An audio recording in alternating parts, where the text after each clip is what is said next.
जय Hind defence lovers. आज की टॉप हेडलाइंस कुछ इस प्रकार है। ऑपरेशन सिंदूर के बाद पाकिस्तान का पहला बैट एक्शन। पाकिस्तान के F-16 लॉस पर इस बार अमेरिका भी चुप। मल्टीपल सोर्सेज के मुताबिक ऑपरेशन सिंदूर में पाकिस्तानी एयरफोर्स को हुआ टोटल 21 एयरक्राफ्ट का लॉस। 2027 के अंत तक तैयार होगा एमका का पहला प्रोटोटाइप। और फिलीपींस राजदूत का मानना है कि भारतीय नौसेना दुनिया की एकमात्र नौसेना है जो कहीं भी जाने का साहस रखती है।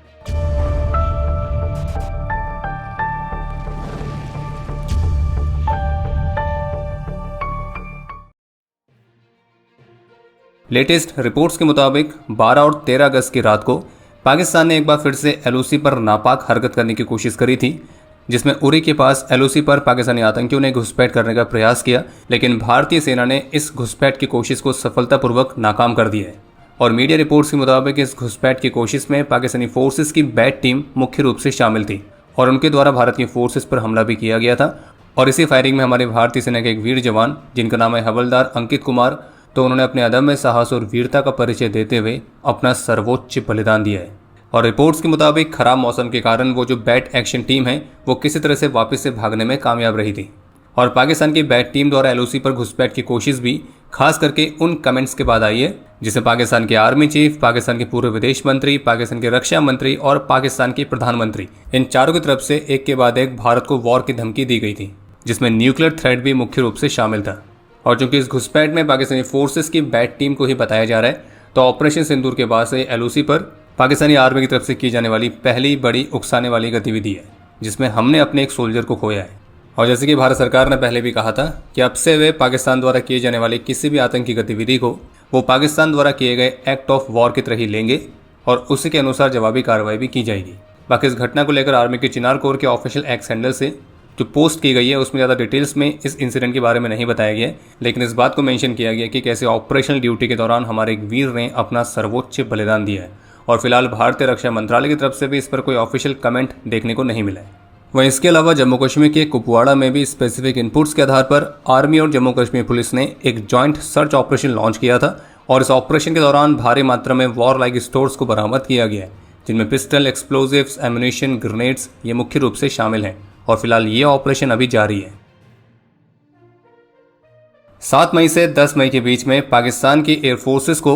जो मल्टीपल एसेट्स का भारी नुकसान उठाना पड़ा है और उस भारी नुकसान में उनके F-16 भी अच्छी खासी संख्या में तबाह हुए हैं। तो F-16 का लॉस इतना बड़ा है कि US गवर्नमेंट के पास भी इस लॉस को छुपाने के लिए या इस लॉस को कवर करने के लिए कोई शब्द नहीं है। और जब US गवर्नमेंट से ऑपरेशन सिंदूर के दौरान पाकिस्तान एयरफोर्स द्वारा इस्तेमाल किए जाने वाले F-16 फाइटर्स के लॉस के बारे में प्रश्न पूछा गया था, तो NDTV को दिए गए स्टेटमेंट के मुताबिक US के स्टेट डिपार्टमेंट का कहना है कि हम आपको पाकिस्तान सरकार से ही F-16 एयरक्राफ्ट पर चर्चा करने के लिए कहेंगे। यानी ये सीधे से कहने का मतलब यह है कि जब अमेरिका से पूछा गया कि क्या पाकिस्तान ने F-16 खोए हैं, तो US का कहना है कि यह पाकिस्तान से पूछो। और इंटरेस्टिंग बात यह है कि जब बालाकोट वाला इंसिडेंट हुआ था तो उसके अगले दिन जब MiG-21 फाइटर से F-16 को शॉट डाउन किया गया था,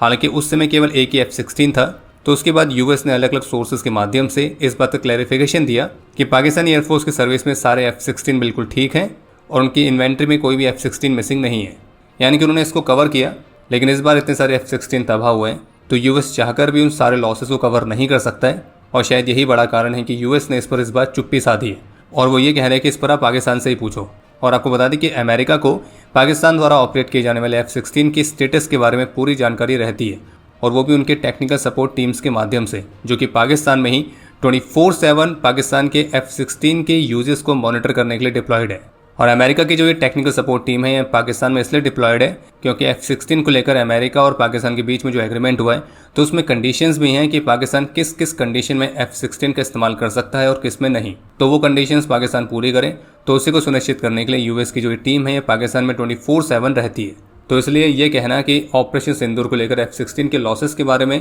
या उनके स्टेटस के बारे में अमेरिका के पास कोई भी जानकारी नहीं है, तो इस बात का कोई मतलब नहीं बनता है। अमेरिका को पता सब कुछ है, बस इस बार वो बता इसलिए नहीं पा रहे हैं क्योंकि इस बार वो इतने सारे लॉसेस को कवर नहीं कर सकते हैं। और जैसे कि अभी हाल ही में भारतीय वायुसेना प्रमुख ने ही इस बात को खुलासा कर दिया था कि ऑपरेशन सिंदूर के दौरान जो पाकिस्तान के मेजर एयरफील्ड्स को टारगेट किया गया था, तो उनमें से एक पाकिस्तान का शहबाज जकोबाबाद एयरफील्ड भी था, जहाँ पे F-16 का हैंगर भी है। और भारतीय वायुसेना की एयर स्ट्राइक में F-16 का आधा हैंगर भी तबाह हुआ था और निश्चित रूप से उस समय उस हैंगर के अंदर F-16 मौजूद थे जो कि डैमेज हुए हैं। इसके अलावा ऑपरेशन सिंदूर के दौरान की ही कुछ और नई वीडियो फुटेज भी सोशल मीडिया पर वायरल हो रही है, जिसमें से एक फुटेज को लेकर कहा गया कि संभावित रूप से तब की है जब भारत के S-400 एयर डिफेंस सिस्टम ने 300 किलोमीटर की दूरी पर पाकिस्तान के एवैक्स एयरक्राफ्ट को नीचे गिराया था। और कुछ ऐसी भी रिपोर्ट्स हैं जिन्हें मल्टीपल सोर्सेज का मानना है कि पाकिस्तानी एयरफोर्स ने ऑपरेशन सिंदूर के दौरान जमीन पर मौजूद और हवा में ऑपरेट कर रहे एयरक्राफ्ट दोनों को मिलाकर टोटल 21 एयरक्राफ्ट खोए थे। और सोशल मीडिया पर एक पिक्चर और वायरल हो रही है जिसको लेकर क्लेम किया गया कि ये Su-30 MKI की पिक्चर है जिस पर चाइनीज J-10CE का किल मार्क है, जो कि संभावित रूप से सुखोई द्वारा शॉट किए गए J-10CE के किल रिकॉर्ड को दर्शाता है। हालांकि फिलहाल अभी हम इस पिक्चर की पूरी तरह से पुष्टि नहीं कर सकते। रही बात J-10CE की, तो ऑपरेशन सिंदूर के दौरान उसने भी सेंटर ऑफ ग्रेविटी देखी है। अब उसको ये सेंटर ऑफ ग्रेविटी किसने दिखाई है वो जरूर एक अच्छा प्रश्न है। पाकिस्तान के प्रधानमंत्री शहबाज शरीफ ने अनाउंसमेंट करी है कि पाकिस्तानी मिलिट्री में एक नई रॉकेट फोर्स को क्रिएट किया जाएगा और यह अनाउंसमेंट पाकिस्तान के इंडिपेंडेंस डे से एक दिन पहले कंडक्ट की गई सेरेमनी के दौरान की गई है। और निश्चित रूप से पाकिस्तान की जो नई रॉकेट फोर्स है ये चाइना की ही रॉकेट फोर्स से प्रेरित होने वाली है और इस रॉकेट फोर्स के माध्यम से जो पाकिस्तान की आर्मी है वो एक यूनिफाइड कमांड के अंडर अपनी सभी कन्वेंशनल मिसाइल्स और रॉकेट सिस्टम्स को रखेगी। और पाकिस्तान के ऑफिशियल्स इसे प्रिसिशन स्ट्राइक्स और ग्राउंड सपोर्ट के लिए एक गेम चेंजर की तरह बता रहे हैं। खैर, पाकिस्तान के लिए गेम चेंजर साबित होगा या पाकिस्तान के गेम को ही हमेशा के लिए खत्म कर देगा वो तो आने वाले टाइम पे मालूम पड़ेगा। बस ये जरूर कहा गया कि पाकिस्तानी मिलिट्री के अंदर इसकी अपनी खुद की कमांड होगी और जो कि किसी भी तरह के कन्वेंशनल वॉर में सभी तरह की मिसाइल्स को हैंडल और डिप्लॉय करेगा। और इसमें तो कोई डाउट ही नहीं है कि ये मुख्य रूप से भारत को टारगेट करने के लिए ही है। और मीडिया रिपोर्ट्स के मुताबिक पाकिस्तान अपनी आर्मी रॉकेट फोर्स कमांड के अंडर केवल क्रूज मिसाइल्स और रॉकेट्स को ही शामिल नहीं करेगा बल्कि सभी तरह की कन्वेंशनल बैलिस्टिक मिसाइल्स को भी रखेगा। और पाकिस्तान की जो आगे की भविष्य की हाइपरसोनिक मिसाइल्स की योजना है तो उसको भी इसी के अंडर शामिल किया जाएगा। बाकी एक तरफ जहां पाकिस्तान के प्रधानमंत्री ने इस नई रॉकेट फोर्स की अनाउंसमेंट करी और इसे गेम चेंजर बताया, वहीं दूसरी तरफ कराची में ही पाकिस्तान के इंडिपेंडेंस डे के दौरान सेरेमनी के दौरान पाकिस्तान द्वारा कंडक्ट की गई लापरवाह तरीके से एरियल फायरिंग में 3 सिविलियंस की जान गई है, जिसमें एक सीनियर सिटीजन और एक 8 साल की बच्ची भी है, जबकि 60 से अधिक लोग ऐसे हैं जिनको गन शॉट इंजरीज हुई हैं। और आप फिर समझ सकते हैं कि हम ऐसा क्यों कहते हैं कि एक दिन जरूर आएगा जब पाकिस्तान खुद के वेपन्स खुद पे गिरा के खुद को साफ करेगा।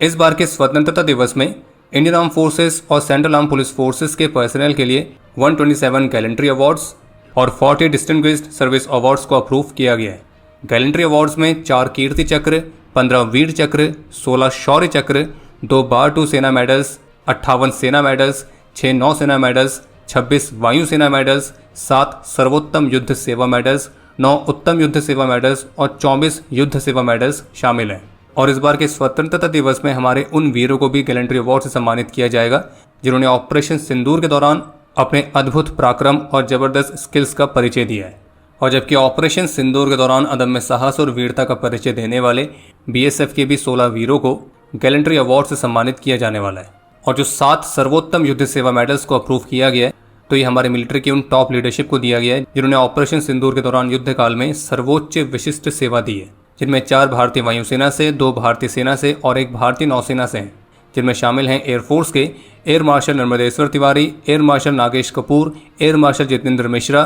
एयर मार्शल अवधेश कुमार भारती जो कि ऑपरेशन सिंदूर के दौरान एयर ऑपरेशंस के DGP थे। वहीं नेवी के वाइस एडमिरल संजय जसजीत सिंह और आर्मी के लेफ्टिनेंट जनरल प्रतीक शर्मा और लेफ्टिनेंट जनरल राजीव घई और भारतीय वायुसेना के 9 फाइटर पायलट्स को वीर चक्र से सम्मानित किया गया है जिन्होंने ऑपरेशन सिंदूर के दौरान पाकिस्तानी एयरफोर्स के बेसिस और आतंकी एसेट्स पर प्रिसाइज स्ट्राइक्स करी थी, जिनमें group captain Ranjit Singh Sidhu, group captain Manish Arora, group captain Animesh Patni, group captain Kunal Kalra, wing commander Joy Chandra, squadron leader Sarthak Kumar, squadron leader Siddhant Singh, squadron leader Rizwan Malik और फ्लाइट लेफ्टिनेंट आरेश्वर सिंह ठाकुर तो ये भी शामिल हैं। और हमारे जिन एयर वॉरियर्स को वायुसेना मेडल से सम्मानित किया गया है तो उनमें 2 नाम ऐसे हैं। एक हैं ग्रुप कैप्टन उमार जो कि इंडियन एयरफोर्स के former chief air chief marshal NAK Browne के बेटे हैं, और दूसरे हैं स्क्वाड्रन लीडर मिहिर विवेक चौधरी और वे भी हमारे इंडियन एयरफोर्स के former chief air chief marshal VR Chaudhary के बेटे हैं। और जबकि ऑपरेशन सिंदूर में महत्वपूर्ण भूमिका के लिए 2 अग्निवीर को सेना मेडल गैलेंट्री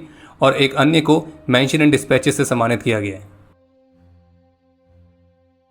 तो जैसे कि पिछले अपडेट में हमने आपको बताया था कि 20 और 21 अगस्त के लिए बे ऑफ बंगाल में संभावित मिसाइल टेस्ट के लिए भारत ने नोटिफिकेशन जारी किया है और पहला जो नोटिफिकेशन था वो 1560 किलोमीटर तक की दूरी के लिए था। लेकिन अब इसी नोटिफिकेशन को अपडेट किया गया है और इसमें एरिया को बढ़ा के कर दिया गया है 2530 किलोमीटर्स। इसके अलावा जहां एक तरफ भारत और अमेरिका के बीच डिप्लोमेटिक टेंशंस चल रही हैं, तो इसी बीच भारत और अमेरिका की जो मिलिट्री है वो अगले महीने से अपनी युद्ध अभ्यास जॉइंट एनुअल एक्सरसाइज को कंडक्ट करने के लिए तैयार है, जो कि 1 से 16 सितंबर तक अलास्का में आयोजित की जाएगी। और इस बार की युद्ध अभ्यास में आर्मी की मद्रास रेजिमेंट के ट्रूप्स शामिल रहेंगे और ऑपरेशन सिंदूर के बाद से भारत और अमेरिका की मिलिट्री का पहला मेजर इंटरेक्शन भी होने वाला है। बाकी इसके अलावा आज की प्रेस ब्रीफिंग में भारतीय विदेश मंत्रालय ने कुछ बातें काफ़ी क्लियर करी हैं, जैसे कि डी-डॉलराइजेशन भारत के फाइनेंशियल एजेंडा का हिस्सा नहीं है। वहीं पाकिस्तान की लीडरशिप ने जो भारत को वॉर और न्यूक्लियर थ्रेट की धमकी दी थी, तो इस पर भी भारतीय विदेश मंत्रालय की प्रतिक्रिया आई है, जिसमें उनका यह कहना है कि हमने पाकिस्तानी लीडरशिप द्वारा भारत के विरुद्ध लगातार जारी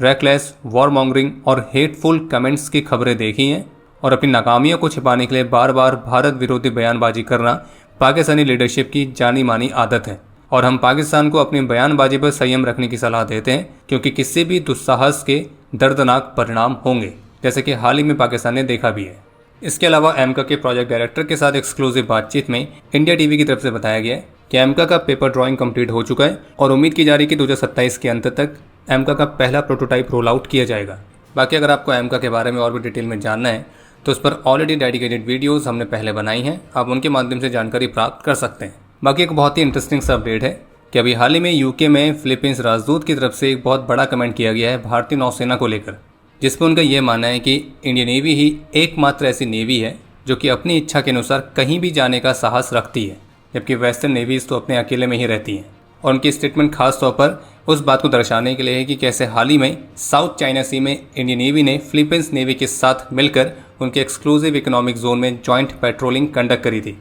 चलिए बाकी अब समय है आज के इतिहास का। आज के दिन 2024 में जम्मू कश्मीर में एक ऑपरेशन के दौरान अपने अदम्य साहस और वीरता का परिचय देते हुए कैप्टन दीपक सिंह वीर गति को प्राप्त हुए थे। आज के दिन 2012 में कोर ऑफ इंजीनियर्स के कैप्टन ए राहुल रमेश ने अपना सर्वोच्च बलिदान दिया था और इन्हें मरणोपरांत शौर्य चक्र से सम्मानित किया गया। और बाकी आपके लिए आज का प्रश्न है, भारत में हाईएस्ट गैलेंट्री अवार्ड कौन सा है? और अब समय है आज के टॉप 3 कमेंट्स का, जो ये रहे आपकी स्क्रीन पर।